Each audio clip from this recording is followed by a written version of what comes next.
Welcome to the Flowering Daydream Podcast, where daydreams become reality. I'm your host, Charlene Windus. Today, we are going to be diving into your inner child, parenting your inner child, and just learning more about all the inner children that we have within ourselves and really how to work with that energy and how to be more aligned, which will really help us in healing and feeling healthy and well, and just simply having the awareness that we have these inner children that need our parenting and that we're the only ones that can do that work is really eye-opening and really just a beautiful way to do some healing work with yourself. Before we dive into that, I just want to let everybody know that I will be taking a couple weeks off here at the end of December, and I'll be back in January. Just taking some time to rest and reflect and integrate this year and celebrate the winter solstice and just really take some time with my family. The kids are off from school for a couple of weeks, so I will be back in January.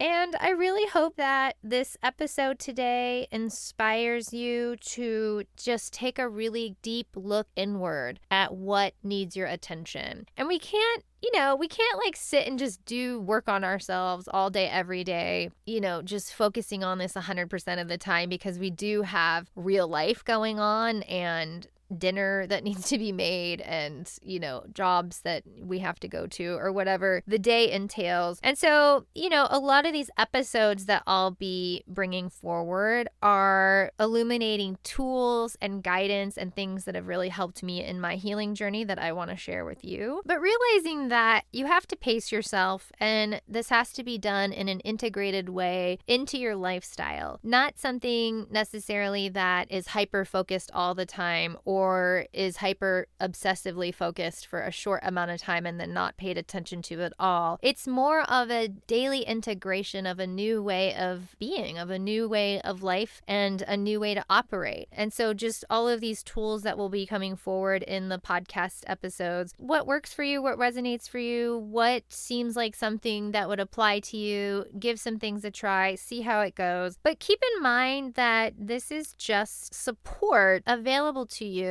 in terms of accessing new levels of your own awareness. And so please be kind to yourself, be compassionate, go at your own pace, and seek support when needed, and recognize that it's okay to just be too. You don't always have to be doing work on yourself or healing work. It's okay to just be and just exist as well. And so it's really about, hey, what is bothering you? What is affecting you negatively or really wanting your attention? And are there any tools that come through on the podcast that can address that? And if so, give it a try. So it's more like that. And I just want to bring that forward so that that's also in your awareness. Today, we are going to talk about the inner child and parenting the inner child. And this episode was inspired because I'm doing my own inner child work, number one, and a lot has developed and come from that work recently. Also, by having my own children, it's sort of like you have these constant therapeutic mirrors that are mirroring back to you all the things that you need to work on. So if you don't have kids and you're considering having kids, I want you to know that. And you have the option to ignore it or you have the option to address it. And I think because I had such a tumultuous childhood, I think a lot about breaking patterns and cycles, which I've done a lot of, but I also have a lot more to do. And there was just a lot in my ancestral and family line that was brought forward through me. And so I'm addressing it and I want to address it. And sometimes I'm tired and I can't do it. And some days I make mistakes and, all of that's part of being human. But it's also important to me that I don't pass on these behaviors and cycles that are just not healthy to my own kids. And so if we're able to address our own inner child, we're able to connect more deeply with our own physical, actual children as well. So I just think it's an amazing tool. But that is originally what inspired me to want to talk about this on the podcast. But also I noticed a pattern with all of the clients that I've seen over the last 15 years. And there really hasn't haven't been many clients that I've seen that have come in and understand the fact that we have inner children and that these inner children need our attention. And if they do, or they've done a little bit of work about their inner children in therapy, they're really not accessing and recognizing that it's a forever thing. It's not just a one-time thing or a one, sort of several session thing. It's a forever thing that we address and maintain the inner children inside of us all. And so I hope you enjoy this episode. Cheers to healing and aligning and being empowered by our inner child, and winter solstice blessings and blessings to all the other celebrations and holidays that are happening between now and the new year. I look forward to talking to you again in 2022.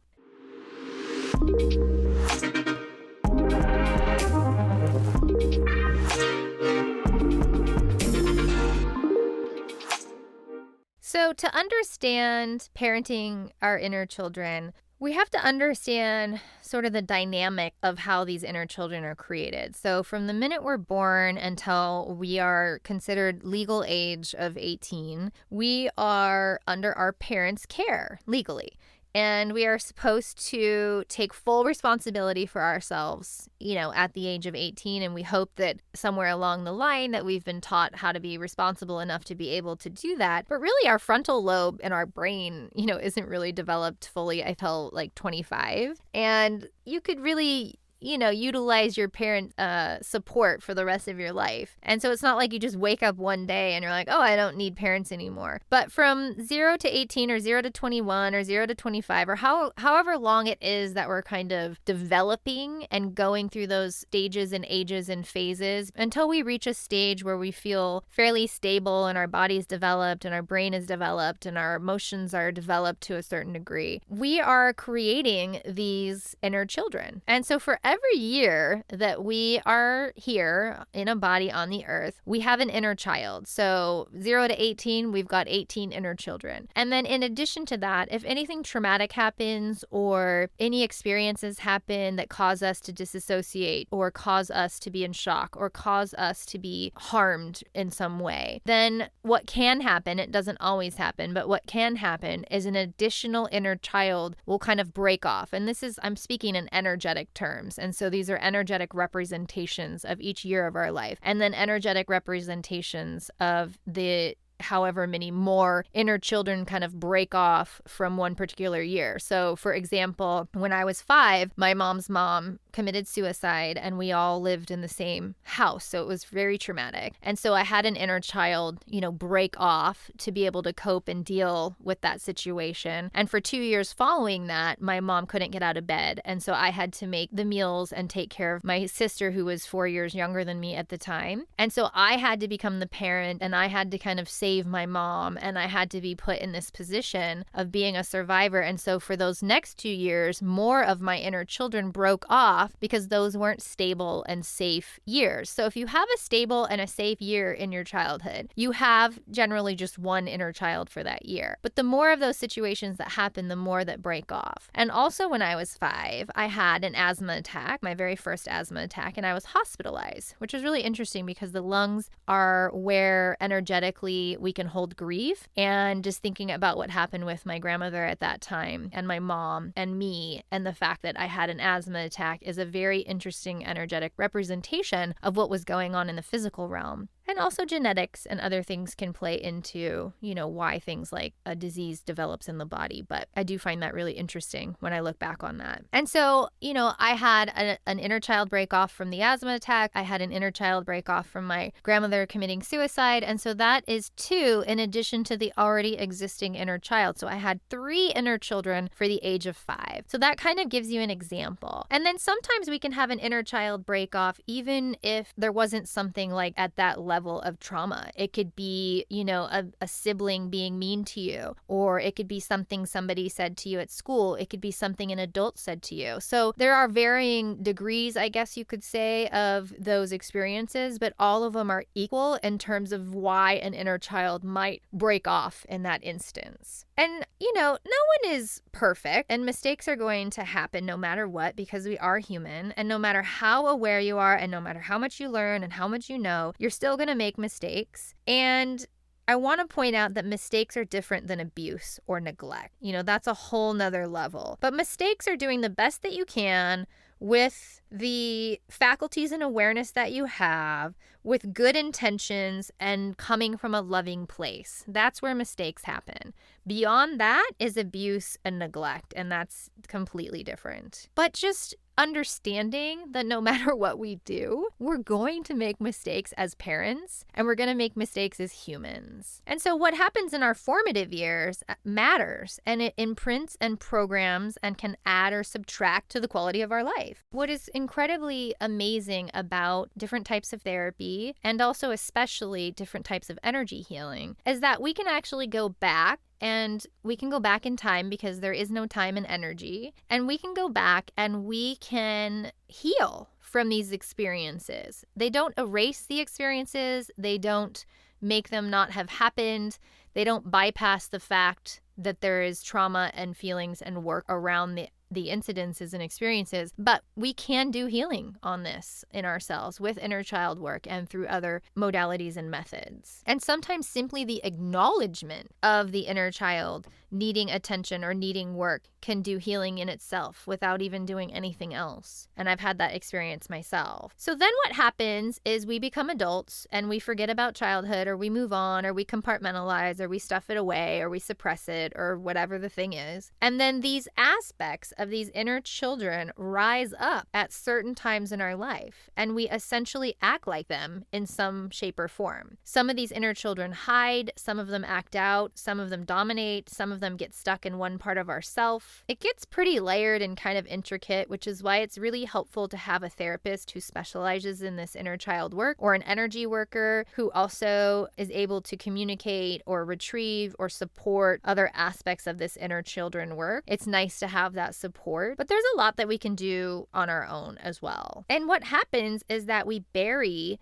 these aspects of ourselves. And when the inner children are not allowed to be integrated and incorporated into our life, we don't play anymore. We're not goofy and fun. We're not amused. We don't have any awe or wonder. And we are just completely cut off from this in relationships, in our jobs, in our family dynamic. It's kind of like we're like snuffing the light out of our own selves by not honoring and valuing and acknowledging the fact that we have inner children and that they need attention, and that we also need to stay in touch with our inner child to maintain fun, to maintain being silly and playful and being amazed and being at awe and being in wonder. And when I watch my kids, I mean, this is just like thrown in my face every day in a good way, where they're just completely amused or amazed by something in nature. Like my son over the summer could follow a butterfly around for a long time and just be very amused, or play in a mud puddle, or, dig in the dirt, looking at something growing in nature, like the mushrooms growing off of a log on our hike, and they can just be completely enthralled and in wonder and in awe and curiosity. And if we lose that, if we let go of that as we become an adult, we lose an aspect of ourselves, and we need to heal it and retrieve it and integrate it. And there are a number of ways that we can do that. If we suppress these inner children, it's impossible for us to be playful and have fun. We've gotten way too serious. We've gotten way too weighed down. We've gotten way too whatever the thing is. We need to be able to have fun and be silly and be amazed and be in awe and be in wonder, and allow this inner child energy to really flow through us so that we can live in a healthy and aligned way with all aspects of ourselves. I have a story about my son, and I took him to Build-A-Bear for his birthday, and he was so excited. They let you pick the outer part of the bear or whatever you want to build, and then they stuff it and they put a heart in it, and they let you put a voice in it. You can even record your own voice, and it's this whole process, and you give it an outfit and the whole thing. And I've never seen anything so cute. Like, he babied it, he put a seatbelt on it, he gave it snuggles and love, and he kept reflecting back to me how I treat him and how his dad treats him. And it was so interesting. He's treating this bear how I treat him, and he's saying phrases that I say to him. And it was a moment for me to actually really like reflect on my parenting. And I was all, excited and happy and feeling really good about how he was treating that bear and how it was mirroring me. And it was really beautiful. And then he spilled his juice all over his bear and he lost it. He was on the ground in tears, kicking and screaming. And he's saying out loud that he was a bad daddy, that he was a bad bear daddy, and that he messed up and he can't fix it. And I thought, oh God, is this what we do? I don't think we act this way. But for some, whatever was going on with him was that he felt that he had made a mistake. He had treated this bear perfect. He did everything right up until this moment. And then when a first mistake happened, he couldn't handle it. And so it made me sit there and think, he's only 6 going on 7, but it made me ponder, for the rest of the night. Like I had a conversation with him and I said, parents make mistakes. We're not perfect. Things happen and your intentions were well and you were in a loving place and the mistake was amendable. We were able to clean up the bear and dry the bear off and make sure the bear was back to normal. But he said to me that he felt like the bear was still feeling bad because of what happened. And again, I just sat and pondered all of this going, wow, this is like such a teaching moment for me and also for him about the after effects of energy. Because even though we had taken care of the bear and cleaned up the mess, he was still really worried about how the bear felt. And so, we had to spend the rest of the night continuing to talk about it and everybody picked up the bear and we all did our own little ritual with him. But it also made me think that, I follow a lot of child psychologists and therapists and, I like having that as a support network for me being a parent. But I realized like all of these tools can help us parent our inner children too, even if we don't have physical kids. And so all of these things can teach us how to better parent ourselves as adults. And I remembered when I was pondering over that I had seen a child psychologist talk about, I think it was a TED Talk that I was watching, but she said, the most important thing is that you apologize and make amends to your children when you do make a mistake. And I thought, oh my God, I don't know many parents, at least in my generation, that ever apologized. I don't think there was ever an apology for anything. And there was even not an awareness that anything was even wrong, even though things were very wrong. So, I went back to my son and I said, one of the things that I learned is that we should apologize when we've done something that is a mistake. And even though you didn't do that on purpose, you could tell Bear that you're sorry that happened and that you love him. And, that might help a little bit. And so he did, and it was okay. And he seemed to move on by the next day. But it really made me think a lot about apologizing. And I've noticed when I do make a mistake as a parent, if I do apologize to the kids, it doesn't take away the mistake or whatever it was, but it allows them acknowledgement. They're feeling seen and heard and acknowledged. And so I think we can take that and we can transfer it over to how we treat ourselves, our own inner child. And when we make a mistake, instead of beating ourselves up, just acknowledge, hey, I made this mistake. I am sorry. I'm going to move forward and here's what I'm going to do to make amends, right? And so we just create this dynamic that's very healthy, that's aware, acknowledging, apologizing, amending, and healing. And we create a new cycle for how we treat ourselves internally. And so here's what we can do when we reconnect with our inner children or inner child. There's a number of things that we can do. The first thing is to recognize that you have an inner child, at least one, if not 18 or more.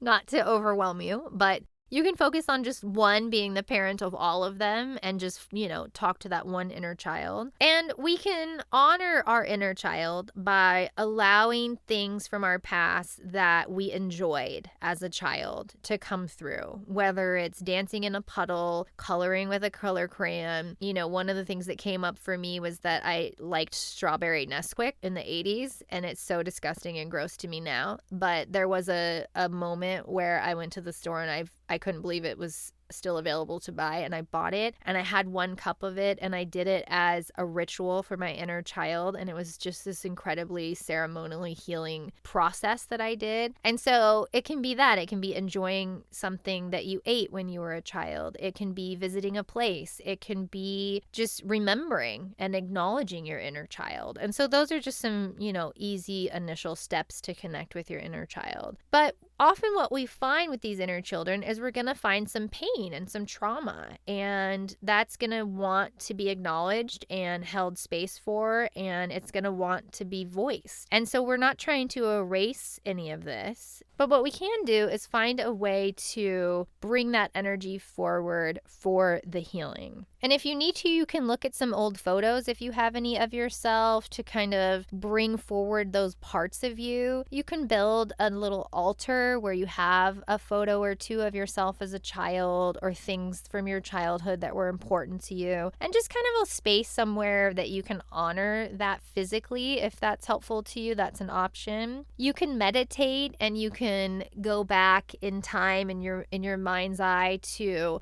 different ages and just kind of see what memories, present themselves. You can write a letter to your inner child and say, hey, it's me. This is how old we are. This is what we're up to. And I just wanted to check in with you and let you know that I love you and I'm thinking about you. I mean, that in itself can be an incredibly healing ritual and a way to reconnect with your childhood. And pay attention to your feelings that are rising up when you're doing these things. When you're doing these connection exercises, you're really paying attention to what feelings are rising up in you so that you can make note of that and be able to process that. Another thing that can be really successful is just hanging out with children.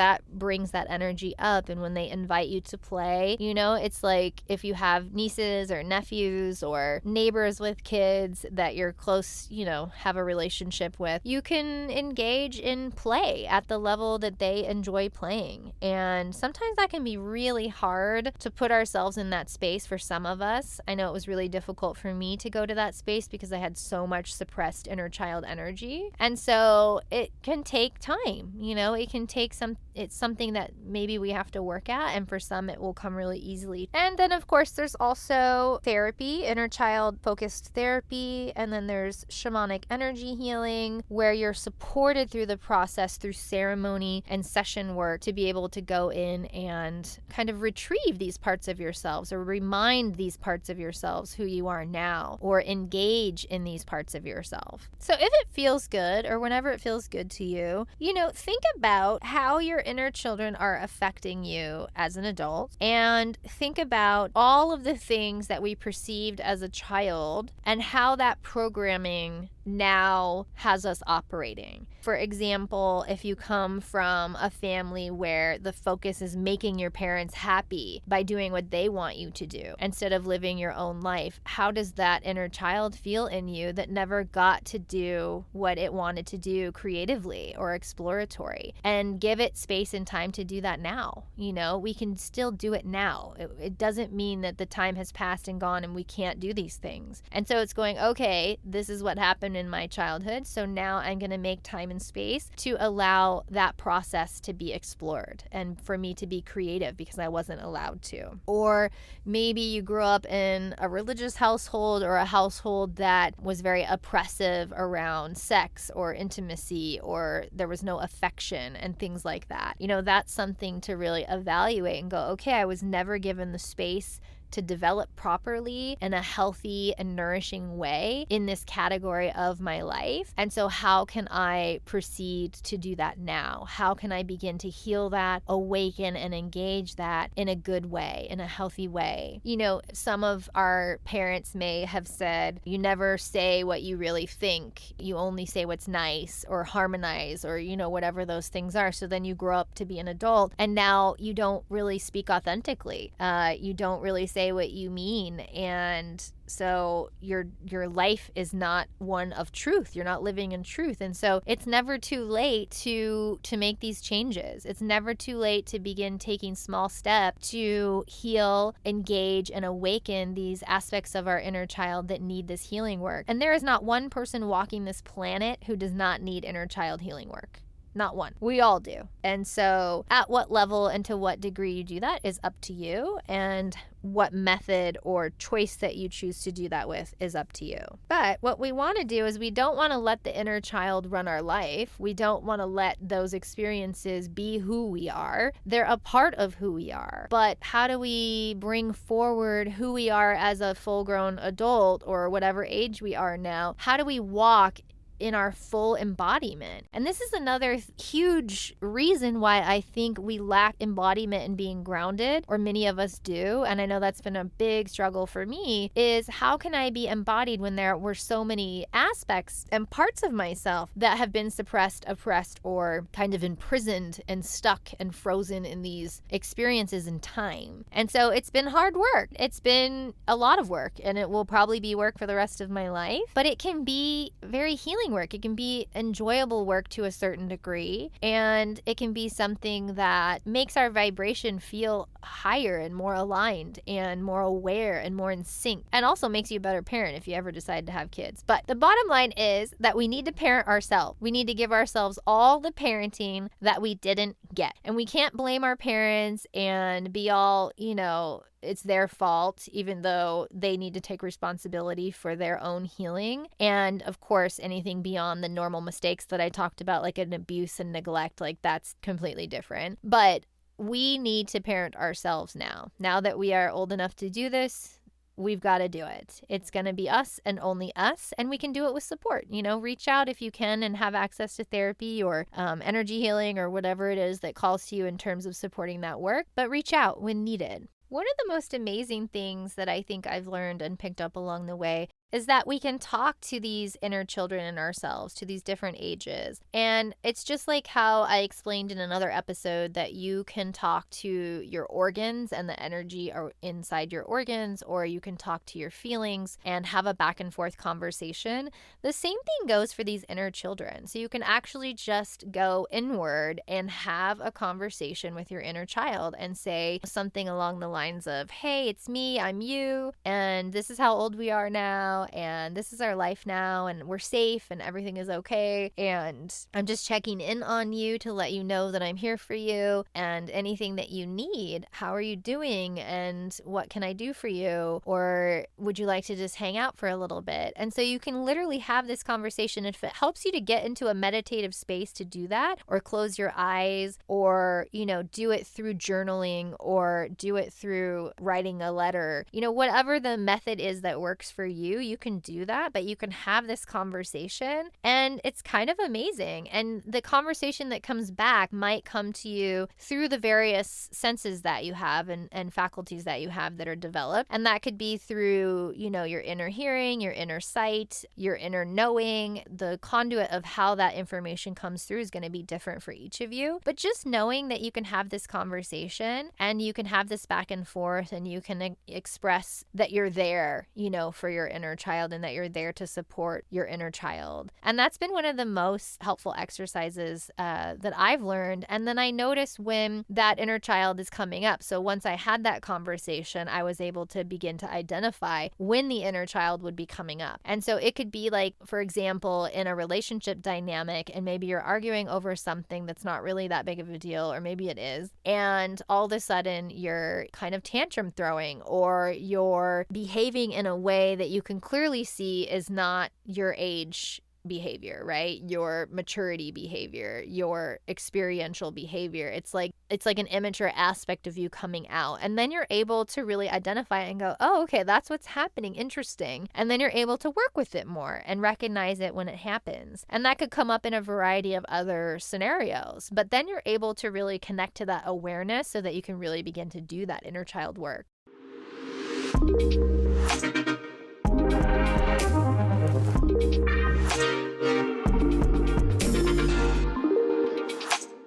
Thank you for listening to the Flowering Daydream podcast, where daydreams become reality. I'm Charlene Windus. I'm your host, and I really hope that this episode today inspires you to sit with your inner child and connect and play and explore and just kind of pay attention to how your upbringing and your imprinting and the way that you were programmed with your family dynamic and your environment and how that is affecting your life today, and how you can bring healing into your life in a new way by acknowledging now that you're the parent and that you have the ability and access to parent these inner children and to bring healing into your life. You can find me at charlenewindus.com, where you'll find all of my ritual products and offerings, and you can find me on Insight Timer, where I have some guided meditations. I'm excited to update Insight Timer. It's one of the things on my list for 2022, but the meditations that are on there now I think are really, really great. There's one called Meet Your Higher Self. There's one called Meet Your True Self. And those two are really great at connecting internally to your own power. And they're very short. They're like 10 or 12 minutes. And I think they're really great for that reason. So check out Insight Timer. It's a free meditation app. And then you can also find me on Udemy, where I have intuitive development classes. And I put these classes on Udemy so that they can be affordable and accessible to